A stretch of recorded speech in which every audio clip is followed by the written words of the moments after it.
This girl is a star. Hey guys, welcome back to my channel. So this is Afternoon Preferred TV, and like this video, subscribe to my channel, and let's talk about Moliy. Imagine writing a global hit but not getting the full credit when it blows up worldwide. This is the story of Moliy. Before we move on to what Moliy posted last week, I want to talk about her early life and musical beginnings. So Moliy, whose real name is Moliy Montgomery, is a Ghanaian American artist. She grew up between Ghana and the US, which influenced her style. Her style blends Afrobeats, dancehall, and reggae, and also R&B.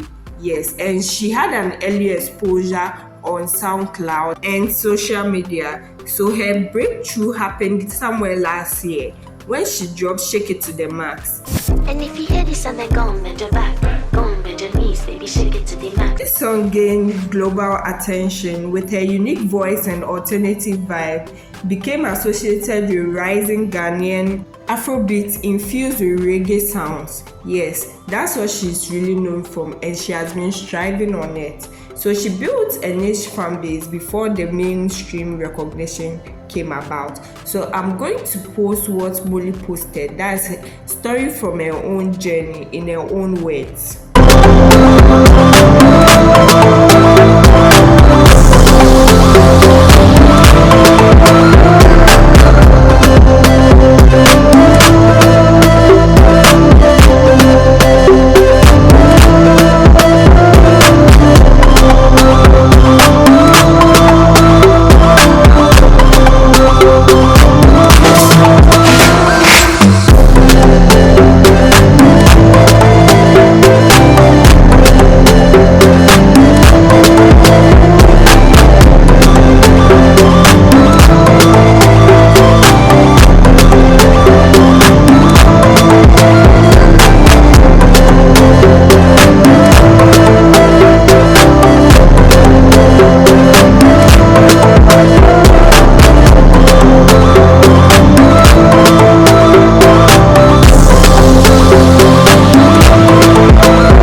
Guys, if you skip the story of her own journey in her own ways, this is a short summary of what she wrote. So Moliy was talking about her journey throughout the years and as an up-and-coming musician, what she went through in the industry.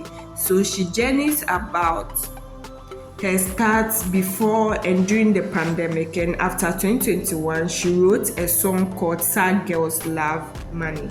This is why I'm going to talk about Moliy today, because she made a post about Sad Girl Love Money, which I found very unusual. So if you know the song Sad Girl Love Money, you know it's a Amare song. Yes, Amare featuring Moliy. That's actually the original, but something came out to be. So Moliy wrote that she wrote Sad Girls Love Money in 2021. We know artists can write songs for other artists, so I'm not really shocked that she's claiming to have written Sad Girls Love Money.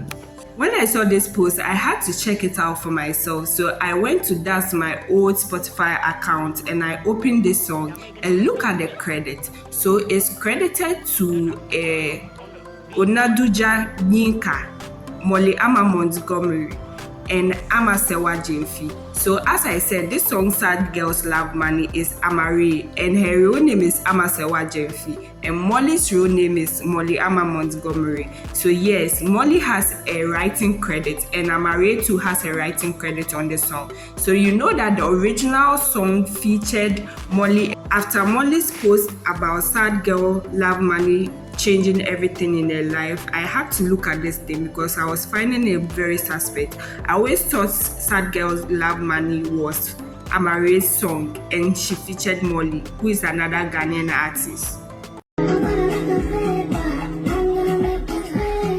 Guys, bear with me. I'm not saying that because she was featured on the song, she couldn't have a writing credit on it. Yes, the reason why I wanted to spotlight this story is Molly made a post about this thing and said that her voice didn't really sound different from Amare's song. It's true, because if you check part of the song, you can go and listen to it on Spotify or YouTube. If you listen to most of the song, the part where Molly sings is not distinctively different from the part where Amare really sings. Go and pay attention. You can use YouTube because it will give you the videos and you can see the part where Molly is singing and the part where Amare is having a verse. I can't play the song YouTube here, will strike copyright claim on it. So Molly talks about the part where Sad Girls Love Money became a hit and people were engaging with it. People were doing social media posts about it and using the song to do trends on social media. So Uchis, this American artist, decided to hop on the remix. And as we said earlier, because Molly's sound didn't differentiate her from Amare's sound on the song, and Amare is the main artist on the song, didn't really gain recognition from the song like how it exposed Amare. And after the Uchis lady decided to hop on the remix, they kept some of her parts, but apparently when the video came out, she was only on the screen for 3 minutes. That's what she posted here. So do you know what? She decided to put herself out there singing the song live, and people were shocked she was even involved in the song. So that's what she details in her up and coming story. Now Molly is known for Shake It to the Max, which has had various alternative versions or remix out there with many Jamaican artists. So for Molly having to write a song with Amare and the song having to gain track for people outside Ghana to recognize it, and Uchis riding on the train to do a remix, and this song went global on TikTok, on the chart, on the international playlist. It became one of the best songs from Ghana during that year. So what I have to say about this video and about this Sad Girl Love Money thing is that according to Molly's own words, despite her major contribution, that's her writing credit, Molly wasn't always front and center in the conversation, especially during the remix. Public perception leaned heavily towards Amare and Uchis. This raises a question for me. How are features credited? Do all contributions benefit equally, and is visibility different from actual contribution? You can have songs out there whereby someone features another artist or another up-and-coming artist. The artist's part might be the one that blows up, like Molly's part, but then you get a place where the remix will come into being, and then the particular upcoming artist whose part blew up is left behind. Look at what is happening with this song in Nigeria called How Far. That is from Nigerian artist number 11 featuring AJ Baby. And look at the part where it became very popular on social media, AJ's part, but now there are remixes and other alternative versions being dropped, and it looks like his part has been overshadowed with number 11 doing interviews without AJ. AJ is the one featured on the behind song, which will be huge, but it looks like it's going to overshadow things that, and as you know, many fans believe Molly didn't receive proportional recognition from this song, and she is not the only victim, and she will never be until this thing is stopped. So now she's been rewarded and she has become a global star where everyone knows Shake It to the Max, even though it was never recognized on the Grammy stage. We know she has gone far and she will eventually win a Grammy. So Molly, we are looking up to you. We on this channel thank you for taking Ghana far, and we know that you will create many more hits and you won't be known as a one-hit wonder. Yes, you've come very far and you've told us through your journey, and we appreciate what you've done. So yes, this is the story of Moliy, guys. Also remember to like this video, subscribe to my channel, and I'll see you next time. Who do you think I should talk about next? I've done Mr. Easy.